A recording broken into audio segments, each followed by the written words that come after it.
കൊച്ചിയിലെ വ്യവസായിയിൽ നിന്ന് 25 കോടി തട്ടിയ കേസിൽ ഒരാൾ അറസ്റ്റിൽ. തിരുവനന്തപുരം സ്വദേശി സജിതയെയാണ് കൊച്ചി സൈബർ പോലീസ് അറസ്റ്റ് ചെയ്തത്. കേസിലെ ആദ്യ അറസ്റ്റാണ്. തട്ടിയെടുത്ത 3 ലക്ഷം രൂപ സജിതയുടെ അക്കൗണ്ടിലേക്ക് എത്തിയെന്ന് കണ്ടെത്തിയിരുന്നു. സിബി ജോസഫ് ചേരുന്നു. സിബി, ഈ തട്ടിപ്പിന്റെ വിവരങ്ങൾ, ഒപ്പം എങ്ങനെയാണ് ഇവർ പിടിയിലായത്?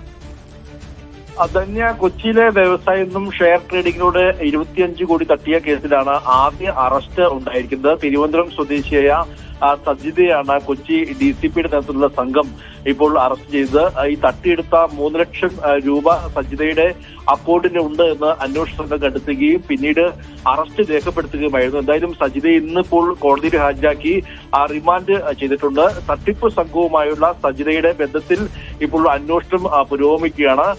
യൂറോപ്യൻ രാജ്യമായ സൈപ്രസിന്റെ സംഘമാണ് ഈ തട്ടിപ്പിന്റെ പിന്നിലെന്നുള്ളതാണ് ഇപ്പോൾ പോലീസ് കണ്ടെത്തിയിരിക്കുന്നത്. ക്യാപിറ്റലിക്സ് എന്ന പേരിലുള്ള വെബ്സൈറ്റ് വഴി ഷെയർ ട്രേഡിംഗ് നടത്തിയാൽ വൻ ലാഭമുണ്ടാകുമെന്ന് വാഗ്ദാനം ചെയ്തുകൊണ്ടായിരുന്നു ഈ കൊച്ചിയിലെ എളകുളത്തുള്ള ഒരു ഫാർമസ്യൂട്ടിക്കൽ കമ്പനി ഉടമയെ പറ്റിക്കുകയും പിന്നീട് 2023 മാർച്ച് മുതൽ 2025 വരെയുള്ള കാലയളവിൽ 25 കോടി രൂപ സൈബർ കൊള്ളസംഘം തട്ടിയെടുത്തത്. എന്തായാലും ഇതിൽ ഇപ്പോൾ അന്വേഷണം പുരോഗമിക്കുകയാണ്. ഇതിൽ മലയാളികൾ ഉൾപ്പെടെ ഉണ്ട് എന്നുള്ളതാണ് ഇപ്പോൾ പോലീസ് നൽകുന്ന വിവരം. എന്തായാലും ആദ്യ ഒരു അറസ്റ്റാണ് ഇന്ന് ഇപ്പോൾ രേഖപ്പെടുത്തിയിരിക്കുന്നത്. ശരി.